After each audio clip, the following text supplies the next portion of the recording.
Three, two, one, action.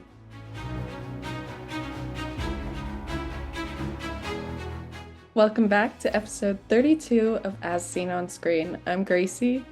And I'm Nicole, and we're your source for entertainment news, reviews, interviews, conversations, and more.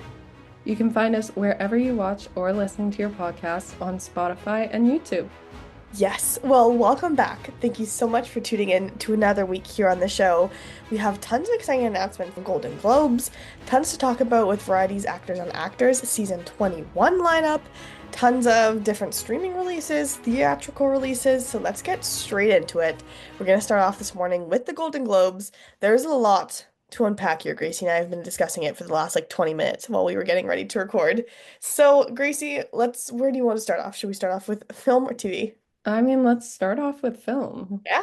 What were the nominations for Best Motion Picture Drama? So, Best Motion Picture Drama, we have The Brutalist, A Complete Unknown, Conclave, Dune Part 2, Nickel Boys, and September 5th.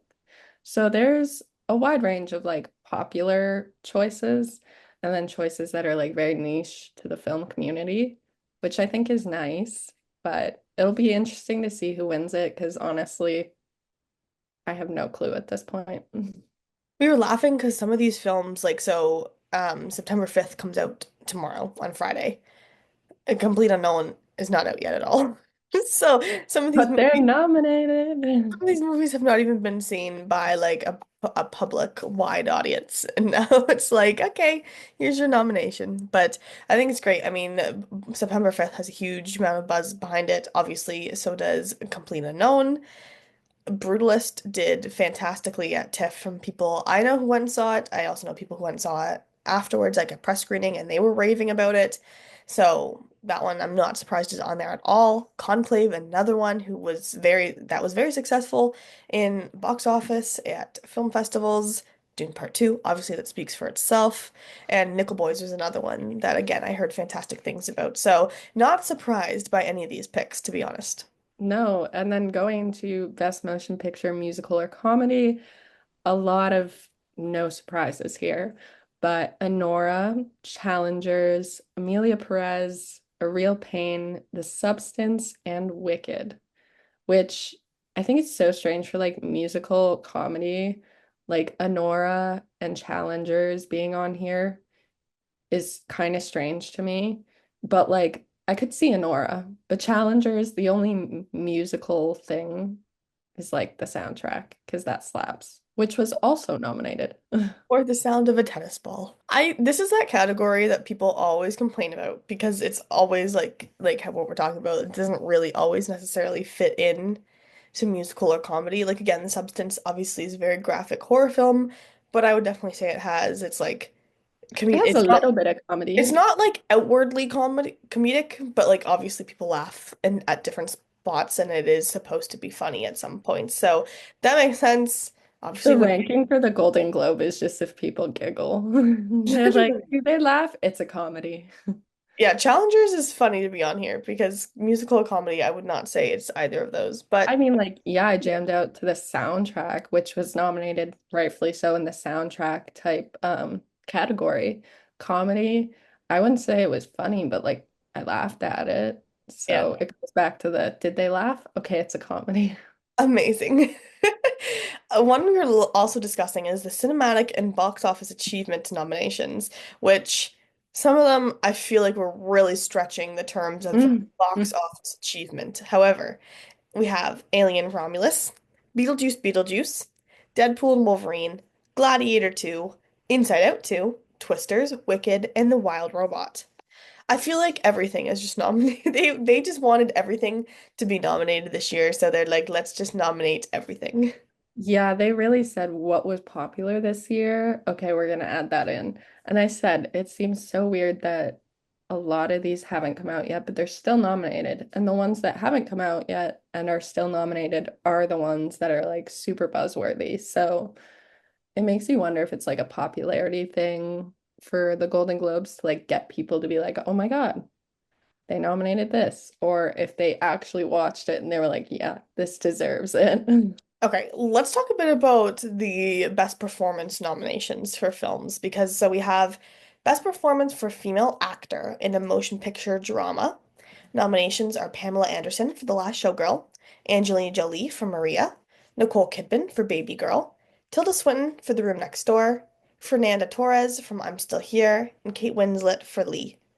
Another interesting one, Pamela Anderson for Last Showgirl definitely tracks. Maria definitely tracks. Room Next Door, I'm Still Here, Lee, these all track Baby Girl. Beside these movies, I would definitely call it an erotic drama. So it's definitely a drama for sure. It's just I've seen a good chunk of these movies and I was just laughing at like the different context and content that are in these films and thinking about their performances. But I definitely think this is interesting to see because like we always talk about the Golden Globes nominations give a good usually outline for what we're going to see at the Oscars. Of course, it differences a little bit because this one there's Best Actor in a drama and comedy and musical. So then you have to like mush them together usually for the Oscars, and that's usually somewhere on this list. You can make up who's going to be nominated over the next few months, but this definitely adds up in my mind. And then we also have Best Performance for Female Actor in a Motion Picture, Musical, or Comedy. We have Amy Adams for Night Bitch, Cynthia Erivo for Wicked, Carla Sofia Gasson for Amelia Perez, Mikey Madison for Nora, Demi Moore for The Substance, and Zendaya for Challengers. So that is the 12 mixed in from those two categories. Surprise-wise, I would say I don't know. Like I guess I'm surprised maybe about Amy Adams and Night Bitch. Hmm. There was a lot of speculation like before we saw it at TIFF. People were like, "Oh, I wonder if this will finally be the movie where Amy Adams gets her Oscar nomination." And although I mean, I enjoyed the film, I would not necessarily say Oscar nomination for it, just also thinking amongst all the other films that have come out this year. We'll see. But yeah, basically, in summary, there's a lot of amazing people and films and TV shows that have been nominated, but the top leaders are Amelia Perez with 10 nominations, and then The Brutalist with 7 nominations, and then, of course, The Bear with 5 nominations. There we here. We're back with the bear in the musical or comedy sector.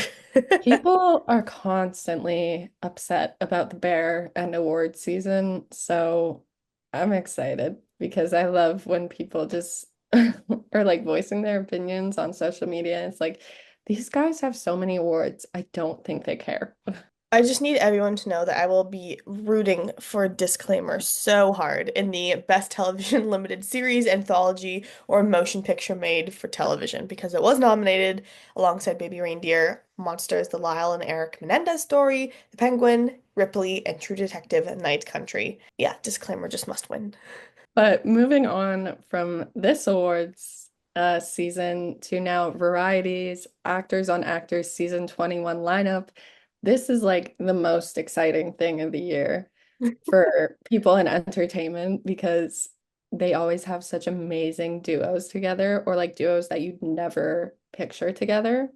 So, who do we have starting off that list, Nicole? We have Andrew Garfield for obviously We Live in Time and Ryan Reynolds for Deadpool and Wolverine, which I think is just such a funny pairing. I can see the like Ryan's humor going so well with Andrew's humor. I can't wait to watch this one. And then obviously they did Barbenheimer last, I think it was last season with Cillian Murphy and Margot Robbie. And now we're doing Wicked because we have Ariana Grande, who is obviously in Wicked, and Paul Mescal, who is in Gladiator 2. Very exciting for that one. We also have Selena Gomez for Amelia Perez and Saoirse Ronan for Blitz and The Outrun. Then we have Angelina Jolie for Maria. And again, we're going to Wicked with Cynthia Erivo, who plays Elphaba. Then we're moving on down. This one is actually very exciting. I'm very excited for this one. Zendaya for Challengers and Dune Part 2 with Nicole Kidman for Baby Girl. This one just feels like they wanted 2 women who were in very horny movies. And you know what? As they should. I feel like it's going to be a great conversation. Oh yeah, no doubt.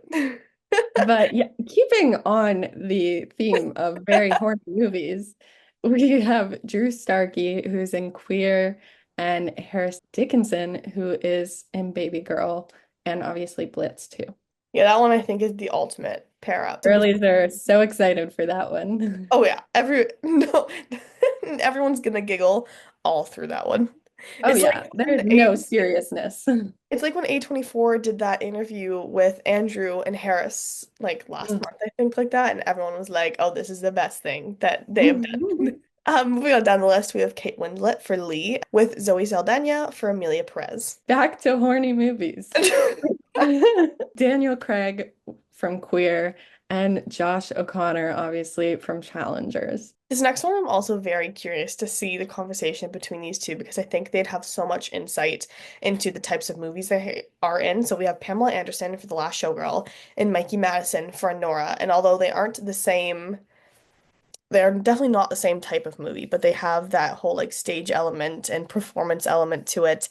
And obviously just in like their personal life, how they speak with the media, they're two very confident women, and I'm very excited to see what conversation they have together. And then we have Coleman Domingo, who I cannot say his name anymore without seeing Domingo from SNL Yep. because someone asked him that on the red carpet. And he was like, yeah, it's definitely based off of me. Um, totally unrelated. But Coleman Domingo in Sing Sing and Kieran Culkin in A Real Pain. Then we have Demi Moore for The Substance and Amy Adams for Night Bitch. And ending it off, we have Adrian Brody in The Brutalist and Tilda Swinton in The Room Next Door. So, long story short, there are a ton of great conversations that Variety are about to announce, or sorry, that Variety is about to release. And I'm very excited to tune in to so many of these because these are always so insightful conversations. They're always, I mean, not always, but a few of these will definitely be Eh, really funny. And a few of them will be very heartfelt, I feel like, too. yeah. I'm actually very excited to see the Angelina Jolie and the Cynthia Erivo. I would love to see like the difference in how they talk, like press tour together, Ariana and Cynthia, then how they talk Yeah. about the movie separately, like how Ariana and Paul will talk about it, and then how Angelina and Cynthia will talk about it. I'm very intrigued to see what the different dynamic shift is there. Yeah, I love all of their press that they've done, so it'll be weird to not see them together, but also related to that. I saw a meme last night, and it's like Ariana and Cynthia's press tour versus Jeff and Jonathan's press tour were Yep. two different press tours. But moving on, Apple TV Plus has announced Lucky, which is their new limited series that's based off the hit novel, and it will star Anna Taylor-Joy, and it will be executive produced by Reese Witherspoon's Hello Sunshine, which makes sense because this was also a book that was in her book club. So I'm excited for another Reese adaptation because she usually hits them like spot on. Well, on the cancellation front and renewal front, and starting off with all of our TV show news today, over on Peacock, Bel-Air is set to end with its season 4. Moving away from cancellations to obviously renewals that have been long awaited. The Recruit season 2 with Noah Centineo is officially premiering on January 30th. They also released a short little teaser trailer for it. I'm always excited to see Noah Centineo. I feel like he's grown so much since obviously when he started, but most specifically to All the Boys I Loved Before. And yeah, I'm excited for it. We also have exciting news for anyone who is a fan of Wednesday. They have officially wrapped production on season 2. We saw some first photos from set last week, so it is coming probably in the near future, I would assume. So very excited if you are a fan of the show. Yeah, I'm just excited to see Lady Gaga's cameo. I'm so intrigued to see how they're going to incorporate her into the season. Could you imagine if she just walked in as Lady Gaga? Wow. In the world of Tim Burton. Well, like, honestly, it wouldn't surprise me for Tim Burton. It'd be like the most unhinged thing to do. So it could, but I highly doubt it. Moving on, Elizabeth Olsen and Julia Roberts have officially joined Warner Brothers' new thriller feature called Panic Carefully, which has been described as a paranoid thriller reminiscent of Silence of the Lambs and the show Mr. Robot. So I have no idea what to expect with this. I just love that it says panic carefully. Like, I just panic. I was gonna say that's a really good motto, to be honest. Panic carefully. I love it. I need that because sometimes you just panic and then you need to remind yourself, panic carefully. Carefully. Moving away from horror because I don't love it. Chris Wood and Melissa Benoist have been set to star in a duo drama that's in the works at NBC with Rena Mimwam as the showrunner. Obviously, not much has been said about this project, but I do love Chris and Melissa together because they are married in real life. And I've loved their friendship and companionship since I first saw them together on Supergirl. So I'm excited to finally see them back on the screen together. Totally agree. I'm very excited to see that. I loved them. And Supergirl feels like such a fever dream because I remember watching. Honestly, all the CW shows feel like a fever dream, and especially because it just ended. Okay, well, also on the movie front, we have a trailer update. 28 years later, a film that is coming out in June of 2025. This summer is very highly anticipated, and it has such a great cast. We have Cillian Murphy, Jodie Comer, Ralph Fiennes, Aaron Kellyman, Aaron Taylor Johnson, Jack O'Connell. So just so many great people are in this film. So I'm very excited. Let us know what you think about the trailer if you have been able to watch it. Moving on, Scrubs has officially been greenlit for a revival that's currently in the works. Obviously, not a lot is known about it, considering it just got greenlit. But yeah, here's another remake. We'll spare you the conversation about remakes today. Also on Prime Video, we had Mr. and Mrs. Smith this year. They're now working on season two, and they just had a casting update with Mark Idleshetten, so he'll be joining the cast for season two. I know people, I feel like I don't know what the general census on this show was. Did you watch it at all? I watched the first two episodes, and I hate to say that I got pretty bored. I Um, like from what I heard, I know some people really liked it, but I also heard people that had the same opinion as you and didn't totally get into it. I didn't watch it because I love the movie Mr. and Mrs. Smith, mhm. and it just wasn't one that I was like willing to give up the love for the movie to watch this show on. But I mean, hey, it's getting a season two, so clearly enough people loved it. But also getting another season. Reacher is getting season three, and they've announced that it is hitting Prime Video on February 20th.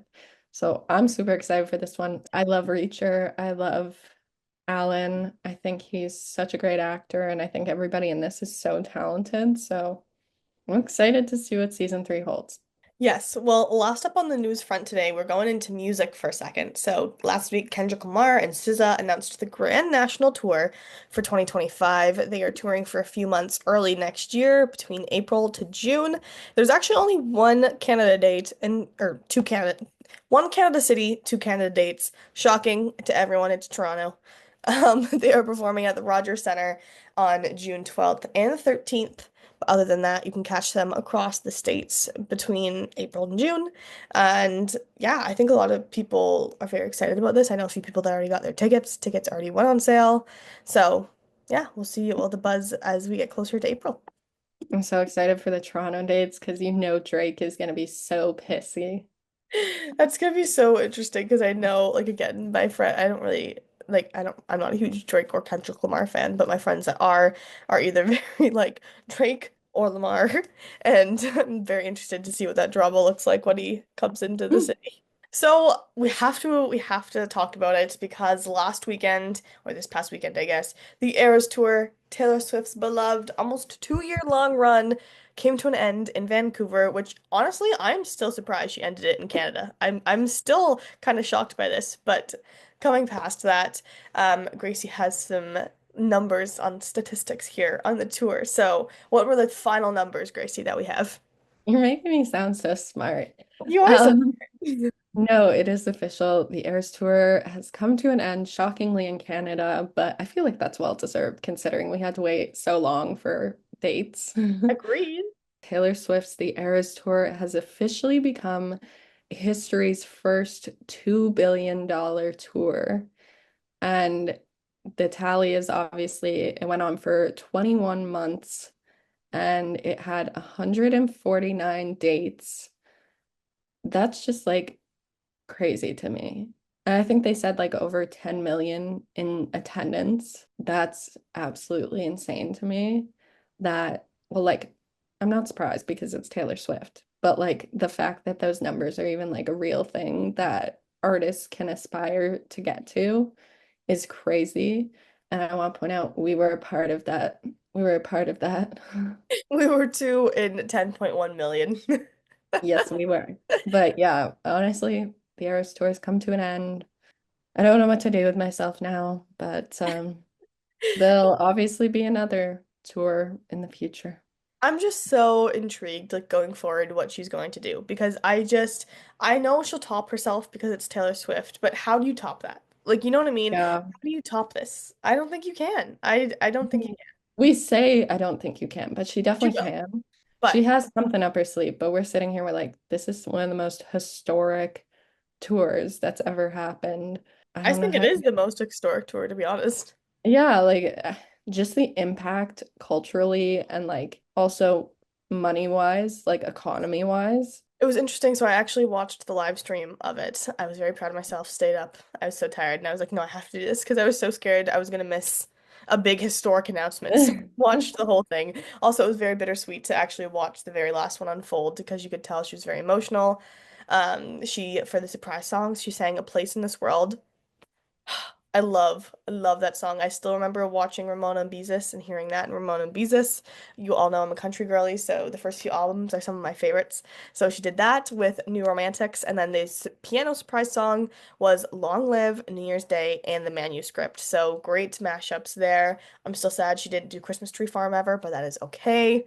Um, Girl, she's not doing the last surprise song No, as Chris. I didn't say it had to be the last night. I just like somewhere along the Okay, way yeah. for She Christmas. could have done it night two.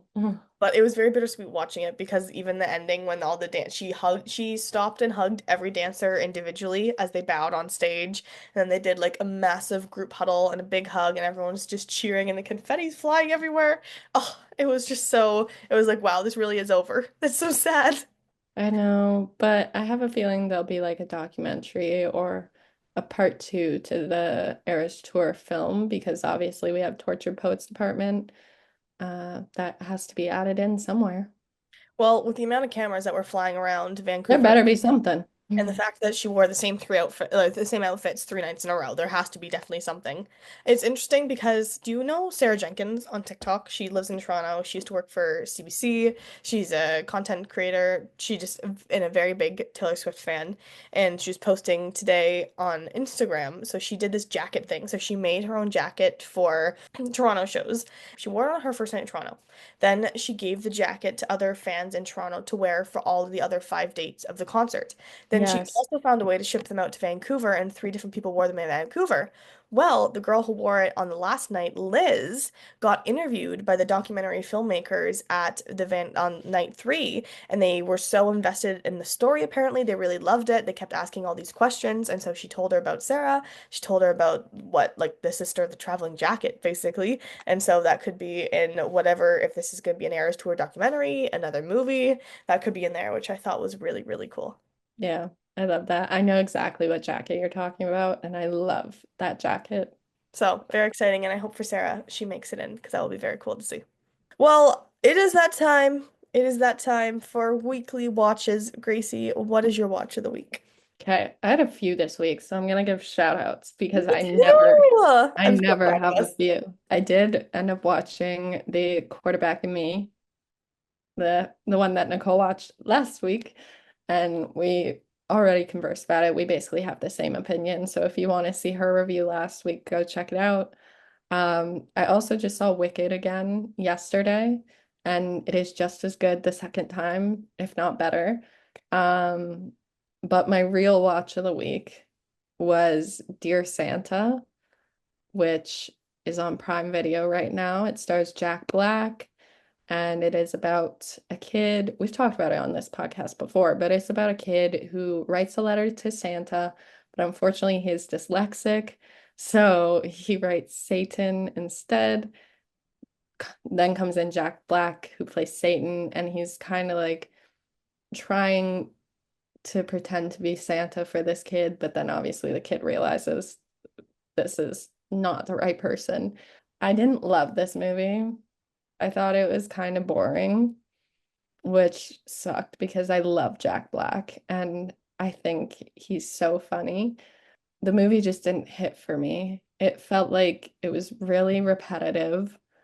And honestly, my Letterboxd review says it all. Post Malone trying not to laugh at Jack Black was peak cinema. It was the best moment of the whole film when they're on stage dancing together and you can audibly hear Post Malone giggling into his microphone. Love that. I do think all of the cast is super talented. It's just not my type of movie. I'm a Christmas movie girly or a comedy movie girly. Um, Definitely not a raunchy comedy Christmas movie. Girl, then you have not seen Bad Moms Christmas because that Okay, movie. maybe, okay, accept it. But anyway, what was your watch of the week, Nicole? Like you, I had a few that I wanted to shout out. I've been getting through my Christmas movie watch list. I watched Elf. I've watched Christmas Vacation. Christmas Vacation is a top tier movie for me. That is my favorite Christmas movie of all time. It might get two watches this year, which I always feel is wrong because I'm like, part of the love I have for it is I only watch it once a year and I love it, the anticipation, but I might have to watch it again. But an Elf is amazing as usual. But my real watch of the week is The Merry Gentleman. I finally watched it. It is on Netflix. It stars Chad Michael Murray and Britt Robertson. And I'm sad to also report that I was not a huge fan of this movie. Again, we kind of have similar reviews for different movies. I found it kind of boring, to be honest. Like you knew what was going to happen about 30 minutes in, and you kind of had the entire plot right there in front of you, and then it just felt like it crawled like a little snail. It was very slow. I felt like the climax kind of almost happened like halfway through the movie in the sense that like it wasn't about saving the business or anything like that, but I feel like the climax between Ashley and Luke and in like what was going to happen to them kind of happened too early. I was kind of split on my decision on that because it was like on one hand kind of, but on the other hand maybe not. But I felt like nothing concrete happened with them until the very end of the movie. So it didn't really make sense for what they did in the middle of the movie because then like nothing kind of came of it. And then it was like boom. I feel like it just the plot was not there for me. I feel like the progression was just off. It's funny to me though to see the reviews on this because I gave it 2 stars. I have a friend who gave it 3.5 stars, and then my other friend gave it 1 star. And I'm like, wow, no one's agreeing on this movie. I mean, it was funny, and I gave it 2 stars for the fact that I saw Chad Michael Murray in a stripper show for about half of it, which was great, which was great. So, Christmas Magic Mike, for that, I give it a little bit, but as just a movie and as someone having to review this film, I think that it just was not the best. Probably isn't something I would go and rewatch either. So that kind of says it enough for me as well there. So those are our reviews. We're sorry to report, sadly, on the Christmas front, but so many other great films that you can also watch. So don't be dismayed. You don't only have to stick to the sad ones. Well, moving on from our thrilling reviews, what was your song of the week, Nicole? Okay, I'm gonna do one I have actually done before on this, but I feel like it's fitting. Our Spotify Wraps came out last week, so I was looking at my Spotify Wrapped as every single person who uses Spotify does. Also, a side note before I get into this, did you listen to your Wrapped AI podcast, Gracie? No. Oh my God, you need to. We'll do that after. We'll do that Okay. after. So my top song of the year, we posted this, both Gracie and I posted our Wrapped on our Instagram account for As Seen on Screen. My top song was Morgan Wallen's Lies, Lies, Lies. And my second song was Love Somebody, which I actually think is really funny because that only came out at the end of October. So love that. And Lies, Lies, Lies came out in July.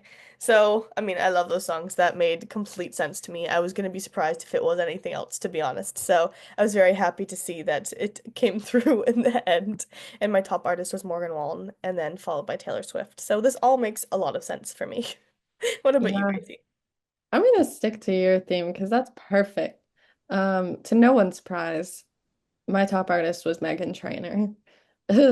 And my number one song was Been Like This, which I do in fact agree with because I play that song so repetitively.